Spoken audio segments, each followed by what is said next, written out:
Can I go on, Stephen? Yes, please go ahead. Okay. All right. Good afternoon, everyone. My name is Myke OSEH. I'm here to speak with you today about building a crisis-resilient model. I sit on the boards of some SMEs. I coach CEOs and their teams. And I'm very passionate about businesses, small businesses for that matter, career professionals. You know, I'm also an energy person, so the natural gas industry and you know, personal development and the kingdom of God. That's why we are doing this in collaboration with TECED. So thank you, TECED, for having me here. And Mr. Ilara, you know, who's here with me to facilitate this session. And thank you, Steve, and the rest of the TECED team, Wale and the rest of the crew. We live in a very interesting world. And there are very many prognoses of how this turns out. But none of them imagine that we would necessarily return to normal. And so, like the moderator was saying, we're eventually going to emerge out of this with something that they've started calling the new normal. Yeah. And you're already noticing it if you work in any sector, in any sphere, either you own businesses or you work for large organizations, or you're an employee, or you work in the informal sector, you're already noticing that. And so one of the big things that you notice is, for instance, it's no longer about the workspace where you do work. It's no longer the workplace where you work. It's now about the workspace, because people are working from home, people are working on the go, and people are doing all kinds of things. And so today we're going to talk about just a few things, you know, as we commence this discussion with you. I'm going to talk about crisis and how it impacts businesses. And in this case, COVID is before us, and therefore we will talk about that just a little bit. And then would come the big question: what is your business model? If we're going to talk about, you know, building a crisis-resilient business model, there is some assumption that you do have a business model. But because I am aware that TECED serves or seek to serve, you know, the small, medium, and enterprises, we'll discuss that just a little bit, and we'll spend a bit of time in there, just so for those who don't have a good grasp of what business model should be, they just know that I do something, they pay me, and I make money from doing it. We'll talk about that just a little bit, and then while at it, then discuss a bit about how do you then, you know, crisis proof it, you know, how do you get ready for it when a crisis hits. As a quick segue, somebody made a comment that it appears, and I'm using those words carefully, it appears that the banking industry in Nigeria is just a little bit more prepared, you know, for this crisis than it was in the financial crisis of 2008 or 2009. Again, depending on who you ask, it may be debatable, but yeah, that's one of the things. And then we'll talk about, you know, one of the studies that McKinsey has done, and it calls it the 5 horizons that business leaders and businesses, you know, should be thinking about to manage the situation that we are in, and then post that. And then if we have time, since TECED says we should throw in a couple of tools, I've brought in the McKinsey 7S framework just to help you think through your organization, audit your organization, if we have time to talk about that. But if we don't, I am aware that they will send this presentation out to you guys, everyone that is registered, everyone that is in here. And so we are in interesting times. The COVID has reshaped many, many things. In addition to the fact that some of the assumptions people have held so dearly, the crisis that we are in has shattered all of that. I know many organizations that struggled with this flexible work. They even have a funky name back then. It was flex work. Struggled with, you know, their employees working from home, or people, doing things online. There are many people that struggled with it. But I think that's our reality now. That's our reality now. And essentially, you know, somebody made the comment that, you know, the disruption that we said was coming in the 2020s is upon us. We are still in 2020 itself. And the disruption that we're envisaging would happen in the next 10 years is already happening, before us today. And so I'm here to speak with entrepreneurs, to speak with small businesses, and, you know, by implication, if you work for those businesses. Because if you live in Nigeria, depending on where you are, which part of Nigeria that you are in, or, I mean, there may be people that are outside of Nigeria that are logged into this.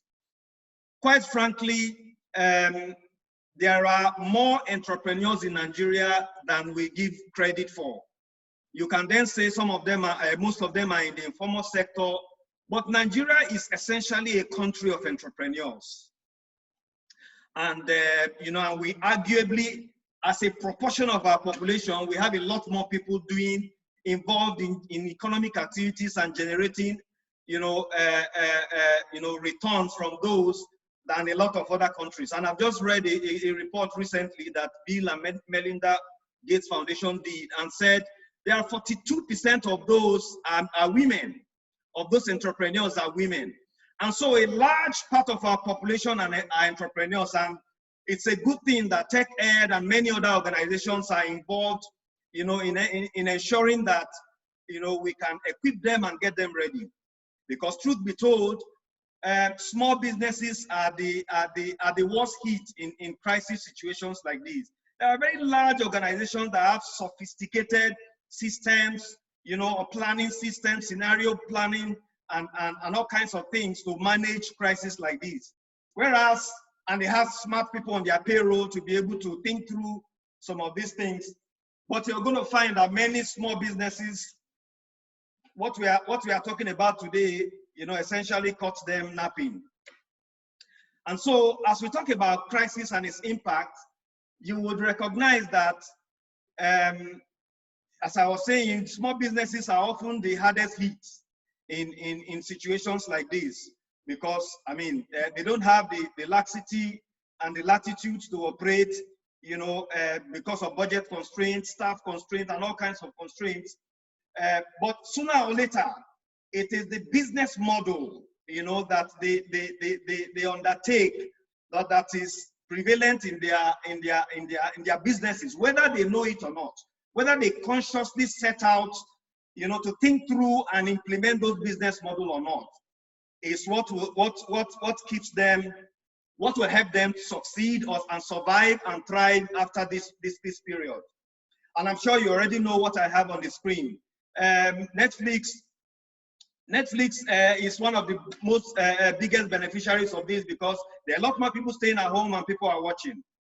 Zoom, where we are in, the CEO just entered the billionaires list, because in a crisis there are winners and there are losers. And I'm sure you, I mean, depending on the extraction that you are, you may know about House Party as one of the organizations that is benefiting from this.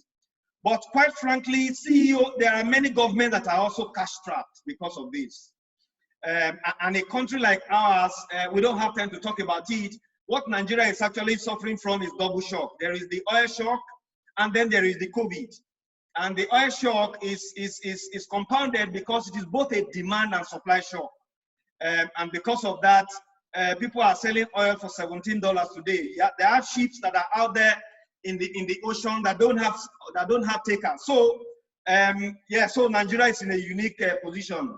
Airlines and hotel chains are going under. Stock markets are taking a hit. And so this crisis, this COVID crisis, has affected small businesses, the hardest. And what I have on the screen is just a few of the things, few of the ways in which, it's been that they've been affected. There is low demand, or for some of them, no demand at all. The customers that they thought they had, some of them, they thought they were captive customers, some of them have disappeared overnight. Or because consumer spending has drastically reduced, that has affected them. For some of them, there is complete disruption of their operation, or they have had to scale back, what they do as organizations. And for many of them, the COVID has unhinged their supply chain. What they thought is a well thought through, well thought out, supply chain system for their organizations has been disrupted and unhinged. People traditionally, because of the demand and many things that have happened over the years, essentially most organizations have moved onto the just-in-time way of managing their supply chain, which essentially means you don't have to store anything, and all the inventory costs and the holding cost that goes with warehousing and all of that. When you need it, you can line up, the supply chain such that, when you need to restock, the stock arrives when you need it. And they are starting to find that with China shutdown, in the past, and many other, organizations in their supply chain that have shut down, that is not helping their operation at all. And then there is the manpower challenge, where some of your staff cannot work. If you need them to be physically at work, because of the lockdowns in many cities across Nigeria and many cities of the world, they cannot work. And if they cannot work, then you can't engage in your traditional economic activity. And then there is the big issue of how do you service debt? For those of you that have loans, there are not that many banks that are asking you to, hold off, don't pay your loans, or so essentially there is that challenge. And then there is the contract sanctity issues. There is a big debate in the legal community whether this can be considered force majeure, and does it qualify? Was it envisaged? And there will be many things that will be unraveling, in the days to come. And so this is how some of the businesses have been impacted. And I'm sure you would have seen this creative going around the internet, what they consider to be some of the potential losers and the potential winners. If you are in the automobile, if you are in the aviation, I've talked about it earlier. If you are in the tourism sector, many hotels are shut down. I'm sure you heard a few weeks ago when a hotel shut down its activities, and many other hotels have been either shut down themselves or have been shut down by government, or in cities where there is total lockdown, then you don't even have customers. The education sectors, children are studying from home now. For students, for schools that are able to put together some kind of online system. But for others, you essentially know that the school system has been disrupted for them. I know they didn't put it in here. If you attend any church, for most part, churches are part of the organization. They have asked that they cannot get together more than 10 or 20. The oil and gas has been affected, as I said. But there are potential winners as well. If you're in the food and personal care and the ICT and the medical and e-commerce and agriculture, you would notice an uptick. I even understand that some people in those businesses are hiring today, while there is a lot of potential retrenchment. The big question is that how can you position or reposition your business to be among the winners? Because sooner or later this does to settle, as you know. And so one of the things I intend to talk about is just to say, first of all, you need to be thinking through the situation, and I'm not talking about this, all of the conspiracy theory and all of the news media that are creating a lot of hype that create a lot more fear. As a business owner or as a business and as an SME, You need to be thinking about, what does this mean for us? What does this mean for us as an organization? So you seek to understand the pandemic. That is understanding the situation. How is it affecting you? How is it affecting the macroeconomic context? How is it affecting your own sector, your business, your staff, and all the things that are associated with you? And then you need to start thinking about, you know, what's the prognosis? How long is this going to last? What is going to stay? What is going to be left standing? You know, sometimes, you know, and I'm sure you've seen some of those pictures where a hurricane blows through a city, and then most of the city is destroyed, and sometimes miraculously, you have a couple of businesses, a couple of buildings that are still left standing, and then people then go study it because of the foundation or because of something. So you need to start thinking about it. How long will it be? And then what would be the kind of business model that will succeed, you know, as we go through this this period. And then I threw in a word here. That's the VUCA context. It is volatile, it is uncertain, it is complex, it is ambiguous. That is the definition of where we are. Nobody knows for certain how long this is going to be. When will they discover a vaccine? When will they ease total lockdown so that everybody can move freely? You need to be thinking about what the prognosis is and what will be your response. And your response essentially would be looking both inwards and outwards to be able to ask some very, very important questions. Which brings us to this part of the discussion where I'm asking, what is your business model? Anthony Bourdain said, luck is not a business model. Because it fell on your lap, or because you know, something happened, and you can't quite say how it happened, but you just find yourself, you know, succeeding. And then, you know, there are some people that you know, this crisis has in a way favored them, and they are doing a lot more business. You need to think about the business model underpinning that, because luck is not a business model. And James Cameron said, hope is not a strategy. And so, if your business model is about how do you make profits, what kind of businesses, what kind of services, what kind of products do you put out there? What kind of market are you serving? You need to figure out a way to think through all of that, because they become your business model. And this pandemic is, and the resulting economic shocks is the good opportunity for every business to sit back. You have time. Now, it used to be that you are very busy and you are running everywhere. Now you have time as the CEO of that small business, as part of the staff of that organization, to think through, you know, and to review your business model.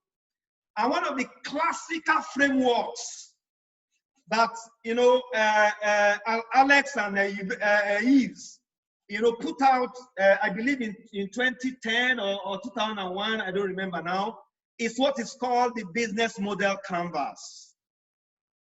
It is essentially a, let's just say, a simple framework, you know, that allows you to think through what constitutes your business model.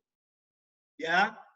And so one of the reasons I said I'm going to put this up is, if you are a small business and you have not had the opportunity to think about it, every time somebody talks about a business plan, it looks like, these MBA people have come again, or these consultants have come again. You need to think about this as a simplified framework to think about your business model. It is called the business model canvas. On the left hand, on the right hand side of it, where you have the dotted line, the dotted box, is everything that allows you to think about your customers and the value proposition that you deliver to them. On the left-hand side is all of the infrastructure that allows you to deliver that value proposition. At the bottom of the framework is the part that allows you to think through what are your cost structure to be able to deliver the value proposition, and what revenue streams do this customer deliver to you. And so what I have done, you know, is to essentially put them as questions, because I need you to leave here with something to go back to your team to ask very, very native questions. And so you want to think about what customer segments are we actually serving? Because, you know, so I was in a meeting yesterday, and somebody said one of the things that he has learned through this whole period is that for the first time he knows people that are his friends. You know, even though that was joking, he said it jokingly. The fact is that this is when you have to determine who exactly are my customers. For whom are we creating value? Who are the people that enable us to be the business that we are? And start thinking of the different business segments. You know, depending on how sophisticated you are, or how sophisticated your organization is, you can create what they call personas, customer personas, where you are thinking about them in real time. You are coming up with what is our customer profile? What is the ideal profile of the kind of customers that we serve? Perhaps they are between 25 and 50 years old, you know, male, you know, they work, you know, they have some disposable income, they have one car, they have 3 children, and you know, they live in the mainland if they're in Lagos, or they live somewhere. And you need to think about that, because the more you understand that customer, the better you are able to think through how their needs are changing because of this crisis that we are in. Because all of a sudden, you know that you know, the kind of customers that you have, some of the people have reduced their expenses on luxury items. And so the more you understand them, the more you know how you are able to deliver, how you are able to modify your value proposition. So the value proposition and the customers in this framework, they help you determine which business you are in. Who are you serving? How are you serving them? What are you saying to them that makes them buy from you, or makes them do business with you rather than the competitors? And let me digress just a little bit. There's a new book that just came out, I think last year or early this year. It is called Surveillance Capitalism. And essentially what it was describing is essentially telling us that all the big organizations that we all talk about, the Amazon, the Google, and you know, all the tech you know, organization, Facebook, they track a lot of the things that we do online in a way that is mind-boggling. And what are they trying to do? They want to gather so much information that they can almost paint a good picture of who you are, good picture of what your propensities are, good pictures of what would you do in a situation. And I'm sure you remember the analytical you know, company up in the northeast of the US, Boston area, I think, you know, that they said analyzed voters, and eventually they used that intelligence, you know, to get you know, a victory for Donald Trump. And so all of that is about understanding what are these people, what will they do in this season? Are they the kind of people that all of a sudden your product is not one of the top priorities in their books? Who are they? So when you have thought about the customer segments and their personas, the value propositions, what kind of value proposition have you delivered to them up until now, and what should they be? What would be of interest to them? Are they people that they would continue to buy from you online, or you should engage GIG logistics if you are in Lagos, or find some physical courier organization to deliver service to them where they are? I understand that, you know, there are many organizations doing that now, including people going online. I mean, yesterday or the day before, I went to the website of Mr. Ilara, and that's for Landway. And what he has done, and thank goodness is with me here. What they have done is that they've created a whole new website, a whole new part of their website that is essentially the replica of their office, where you know who's on ground, who can you talk to, how can you talk to them, and things like that. And so that is the value proposition that you must be thinking about, you know, for your customers. What new products, what new services should you be thinking about now? If you were, I mean, we saw some of the people that are in this, I mean, some of the people are in consulting. And traditionally, you would have had to go to their offices and do things, but you can do a lot of that online now. Even customers that would ordinarily have resisted and said, no, you have to travel to me and all of that, most people are more amenable to things now. So you can deliver a lot of the content, a lot of the consulting, content online. You can get them on Zoom or on GoToMeeting or Microsoft Teams and deliver your content, depending on what you are, whatever you are doing.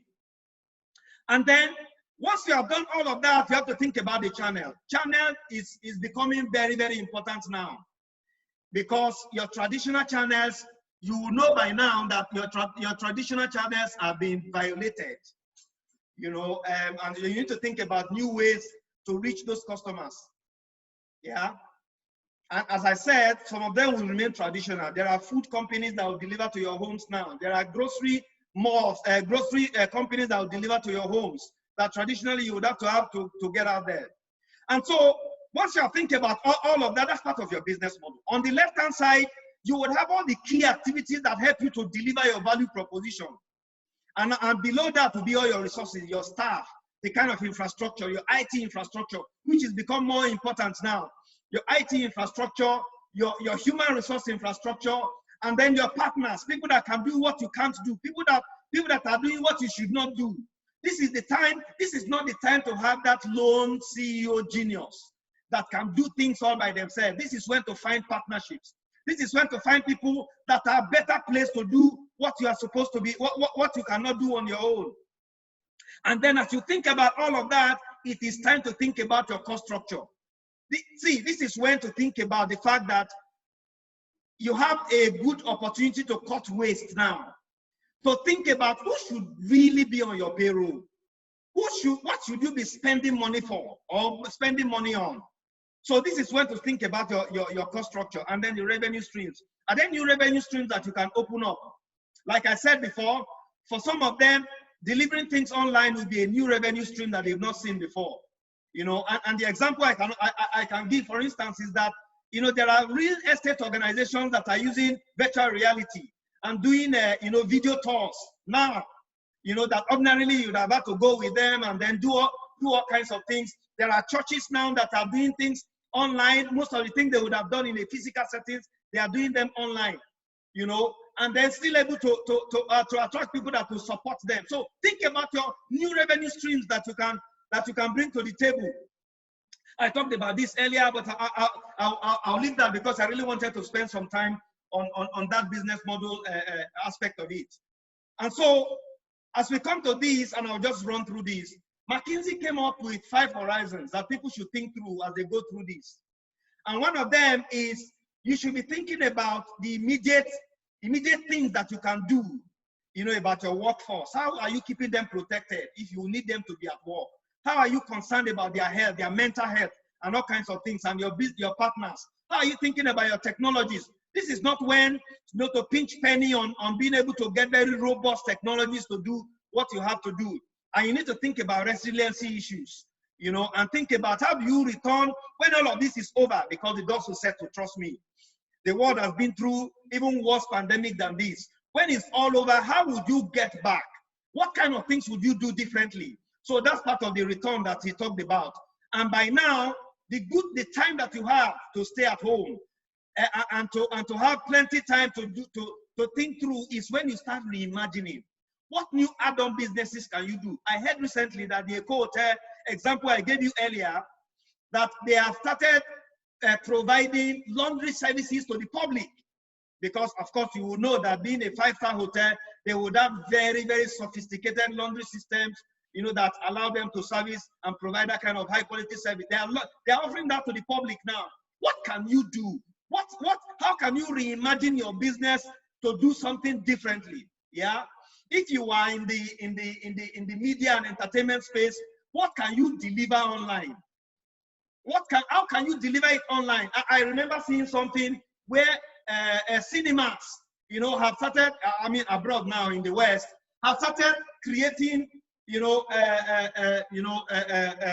situations where they have big screens outdoor, where people can stay where they are or stay in their cars and still be able to enjoy cinemas, because you can't get them in now.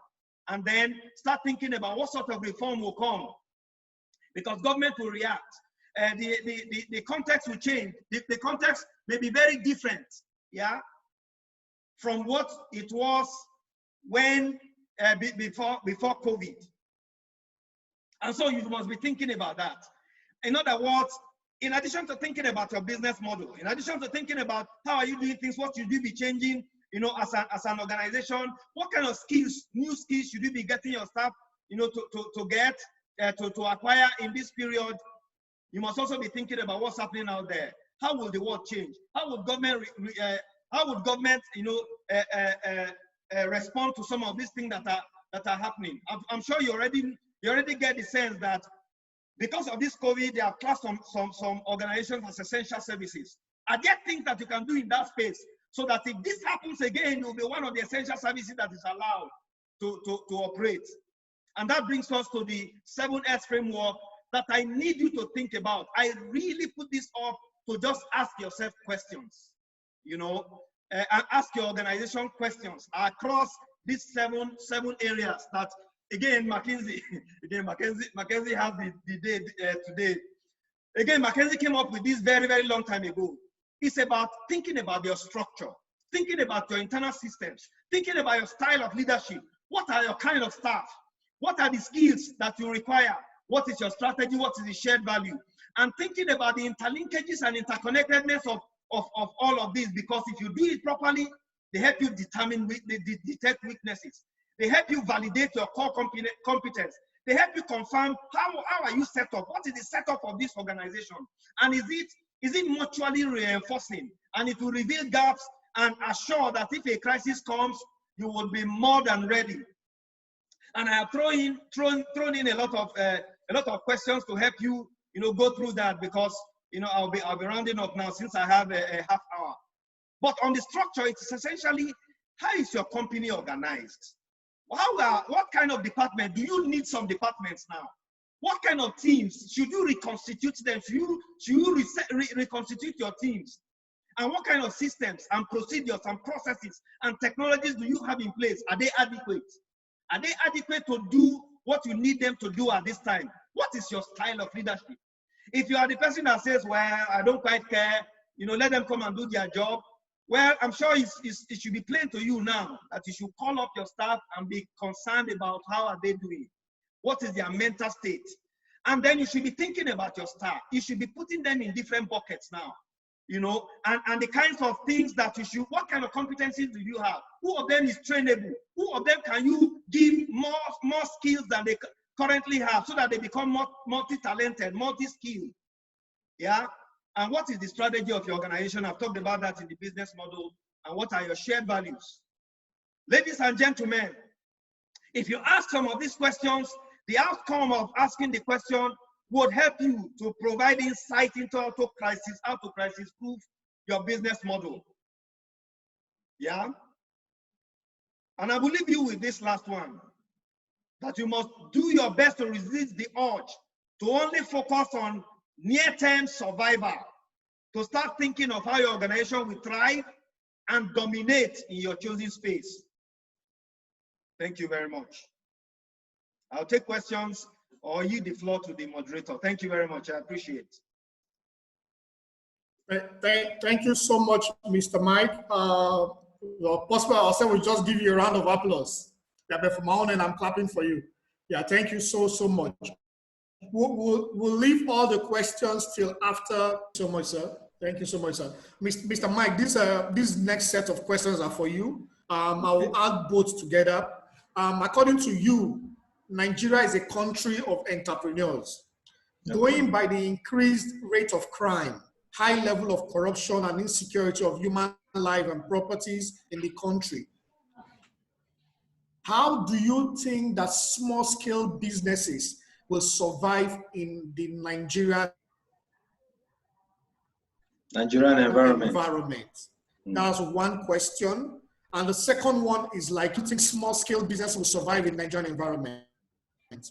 Then the other question is, what about the external environment? How will entrepreneurs adapt because governments are not sensitive to entrepreneurship development? Can you speak to both questions, sir? Yeah. Okay. Thank you again, Stephen, and then and everyone. So the first question is about how small businesses will will survive or strive in Nigeria because of given the level of crime, high level of corruption, and insecurity of human life and property, right? And the other one is about government. Okay, so I think we should start with the fact that in your question that they are businesses, first of all, because all of these things you talk about, they are part of the context within which an entrepreneur like Mr. Ilara has survived. Yeah, we just finished hearing his story of how they are even doing more or doing better in this environment with the same government, with the same level of crime, with the same level of corruption, insecurity, and all the other things. So I think you should start with the fact that you are a business, and what is the value proposition of that business? What is it about? Is it because you lost your job and then the only thing is to get out there and just find something to do? And I'm not taking that lightly. You should certainly go out there and find something to do, but you must sit down to say, what is my value proposition? What will people pay for? Because if you keep customers at the center of what you do, then a lot of the things in the external environment, you can start dealing with them. Yeah.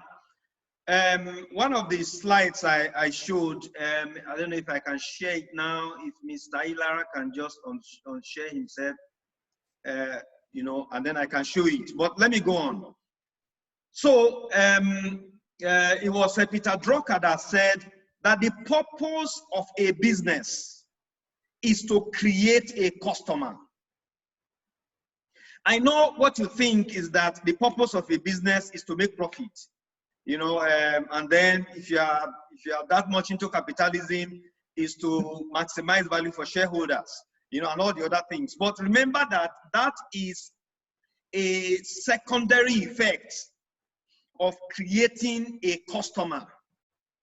Yeah, the customer eventually pays, and hopefully your cost is less, and then therefore you make profit.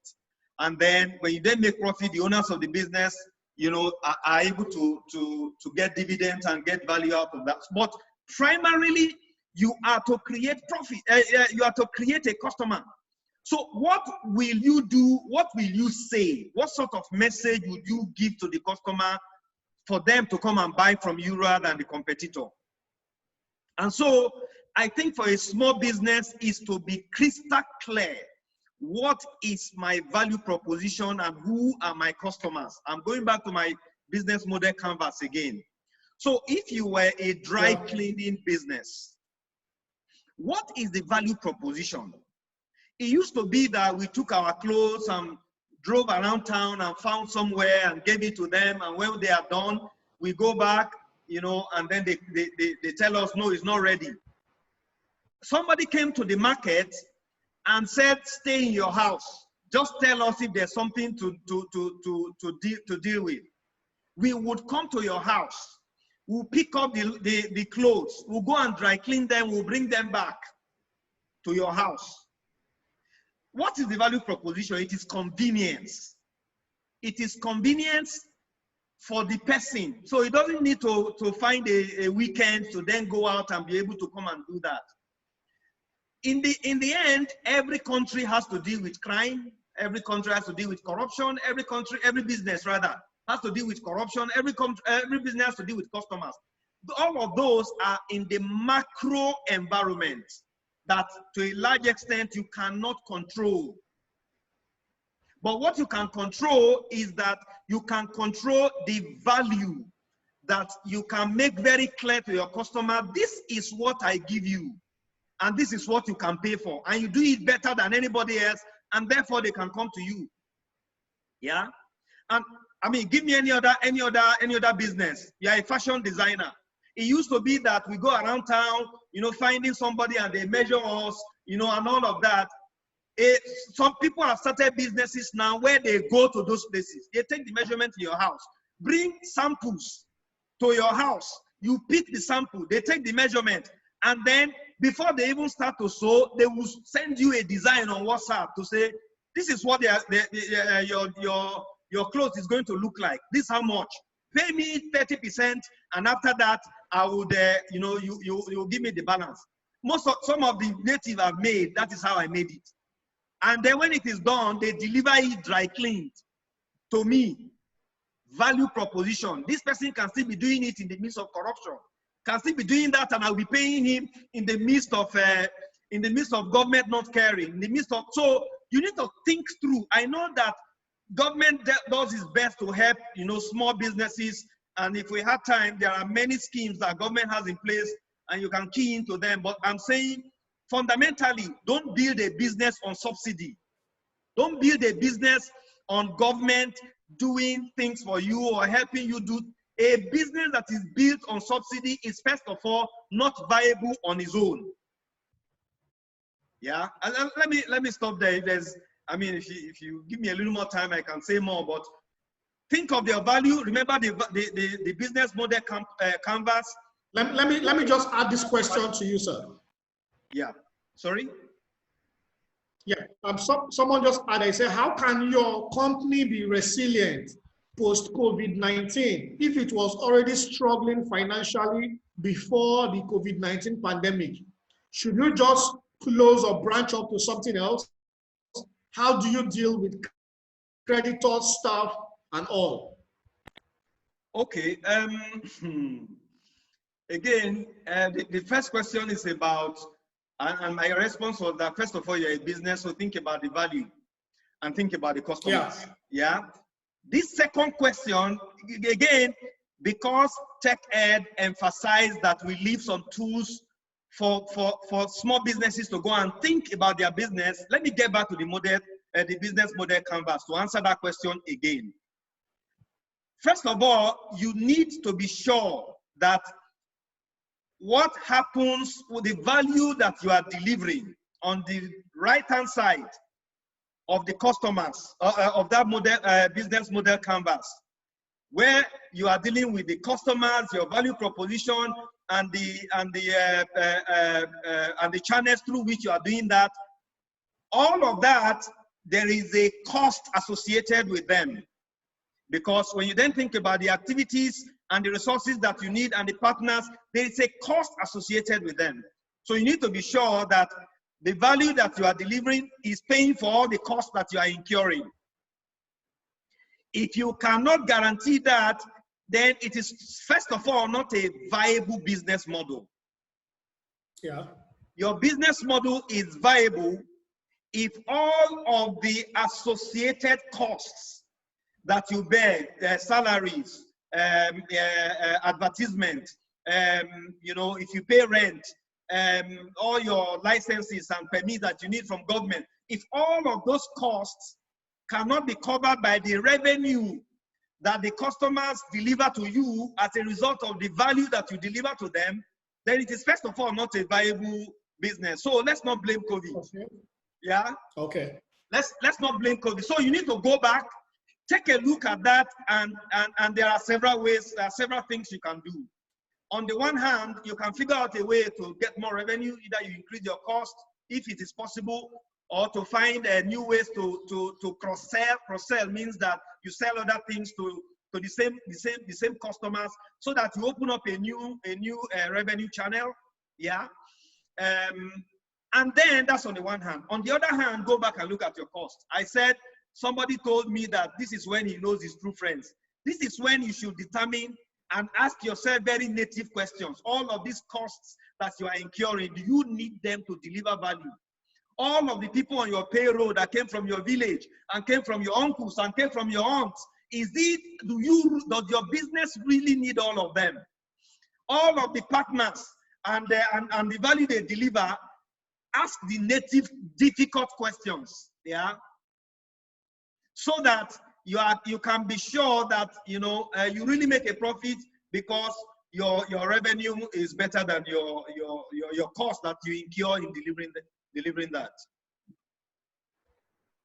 Thank you. Okay. Okay. Thank you so much, Mr. Myke. Can we just take a last remark from Mr. Myke OSEH? Okay, so Mr. Myke.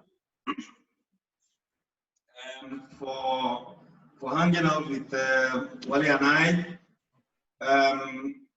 I think more than anything else, what I need to leave with everyone, especially for small businesses, you know, which is the focus of tech, small and medium businesses, you need to think about your business model, yeah, and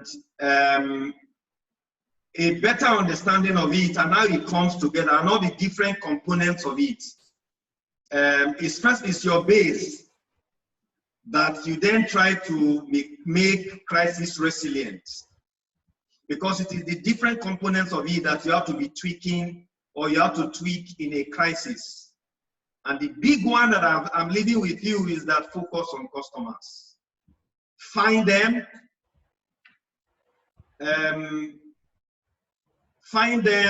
develop them, and keep them. Because the purpose of a business is to create customers. And you do everything you can to do that. And you do that by the value proposition that you deliver to them. Value proposition is that, why would I be the one that you will talk to? Why would I be the one that you will buy from? And then as you do that, think through the infrastructure that helps you to deliver that value proposition. All the human beings you need, the places you need. Now it's obvious to everyone that you don't need as much offices as businesses make us to think. Because, as I said at the beginning, it is no longer about workplace, it's about workspace. So you need to think about that. And my final thought is that when it's all said and done, your business has to make money, which is what the bottom part of that model canvas says. You need to think about your cost structure and then your revenue. And just to footnote some of the things that the person said, the issue of investment is really about investors are coming in to see what kind of business model. Will they make money if they put money in your business? That is the question. Whether there's a COVID or no COVID, that is a fundamental question investors will ask. So get it right and be sure that you can communicate that clearly to them. And then you won't be asking the question of whether you can raise money or not. Banks will ask you that. Regular investors, I'm involved in the tech startup ecosystem. So as we are speaking, there are companies that are getting funded, you know, like Mr. Ilara said. And so it is how you put yourself together and convince that investor that we are able to do what we should do. If you can't even keep proper records of your accounting system and all of that, you know, how would somebody put that much trust in you? And so I leave you with the fact that as you go, crisis would always happen. And COVID will not be the last that humanity will see. You need to be better prepared for the next crisis than you are in this one. Every aircraft that crashes just makes the airline industry safer, because NTSB and other people would make sure that we took something away from this crash, and the same thing would never happen to another airline, which was why they grounded the MAX airline. So ensure that you take enough from this crisis to future-proof you for the next that is coming. Thank you very much, and God bless.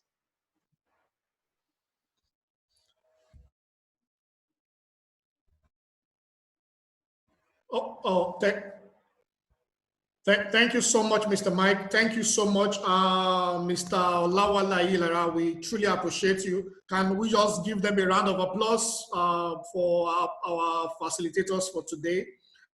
And thank you so much, everyone, for attending. At this juncture, I would like to call up Pastor Tunji Yola, resident pastor of the Elevation Church, to take over from here. Thank you so much to everyone for attending. Thank you for having me.